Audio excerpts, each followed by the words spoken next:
Authorities tell WVUA they are actively working leads in this case. Still, no one has been arrested and charged with the murder.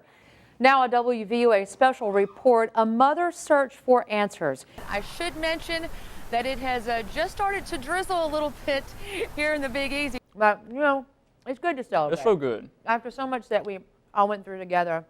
On your Crime Watch this evening, authorities are still searching for answers in an unsolved homicide.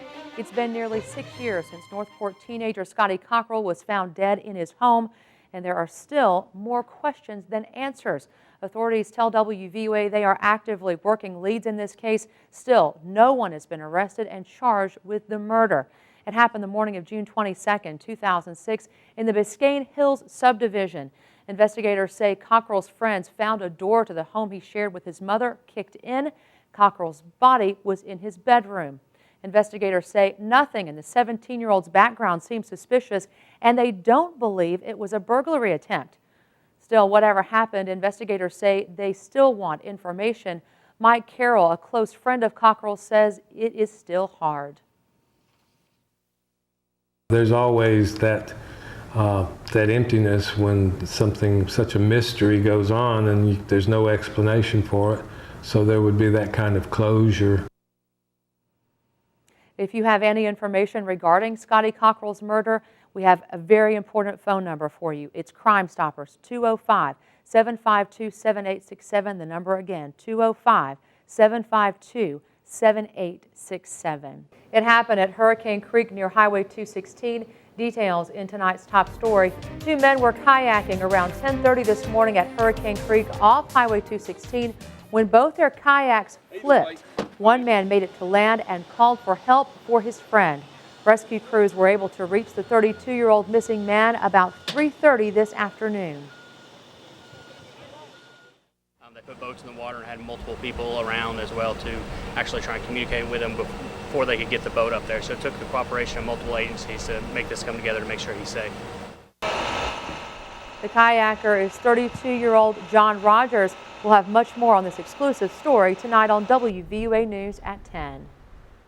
Now a WVUA special report, a mother's search for answers. It's been 8 months since 21-year-old Chastity Helton was shot to death in the Green Village Mobile Home Park in Northport. Still tonight, no arrest.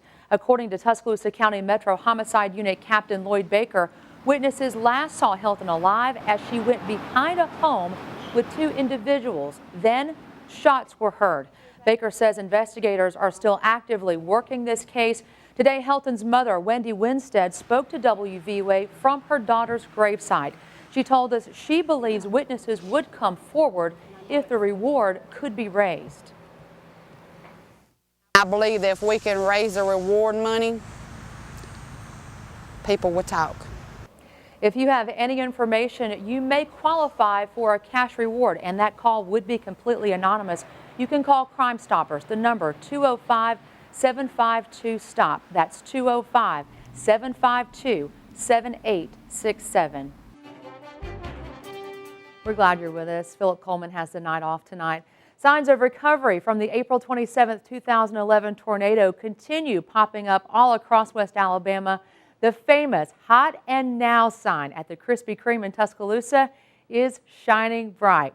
The grand reopening comes nearly 16 months after the storm destroyed the original building. WVUA's Jennifer Edwards has more in tonight's top story. Jennifer Edwards, WVUA News.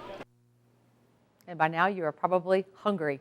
Smith told WVUA that employees have been working all night to make today happen. And one neat fact, they are making 250 dozens of donuts every hour. That is a lot of donuts. And just around the corner, Express Oil Change officially raised its garage doors for business today. After more than 25 years in one spot, Express Oil Change lost everything on April 27th. There were 12 people, including 7 employees, at the center when the tornado hit. All escaped without injuries and could not be happier to finally open the doors of the new store. For actually filling the area back in from it being empty, kind of left a little hole in everybody's heart. Other businesses are also in the process of building back, including Hokkaido Japanese Restaurant and Schlotsky's Restaurant. Another big story we're following for you tonight is reaction to the latest developments surrounding Alabama's immigration law. Protesters took to the street Monday afternoon following a ruling from the U.S. 11th Circuit Court of Appeals. The court struck down the parts of the law's provision allowing state schools to check the citizenship status of new students. But they upheld the section allowing police officers to question a person's immigration status after a lawful stop. Some demonstrators called Alabama's law an injustice to immigrants in the state.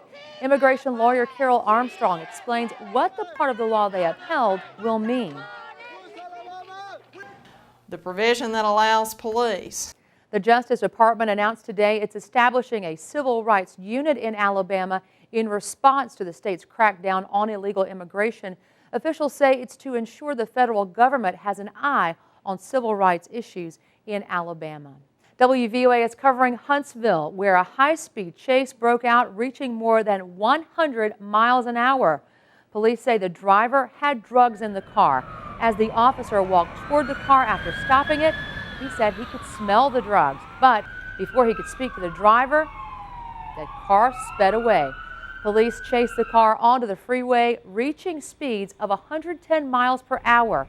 When officers finally caught up with that car, they say they found drugs stashed inside and, of course, arrested the driver.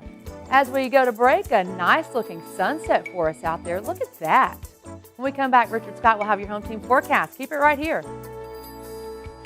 Humpback whales are often seen in this area around this time of year, but rarely are they seen coming out of the water in such dramatic fashion. You can only imagine if you're on a boat and you see this humpback right there beside you. It's pretty dramatic. I tell you what else is pretty dramatic.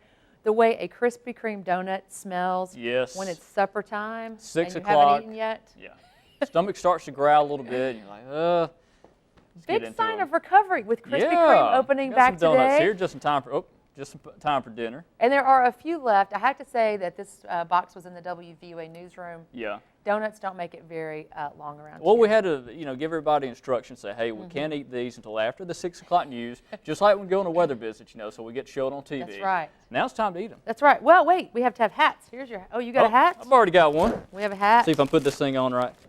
Does that look right? Fashion statement. All right. Here's your donut. Get mine. Smells good. Cheers. I feel like this is wrong. People at home watching right now are thinking, what in the world? But, it's good to celebrate. It's so good. After so much that we all went through together. A huge step. And you have big your hat recovery. different. You're wearing it Oh. sideways. I'm wearing it sideways so the people at home can see the That's how the Krispy Kreme. the cool kids do. Yeah, to the side. Well, that's going to do it for us. Stay tuned. Tighter and Tighter up next with Gary. See you at 10.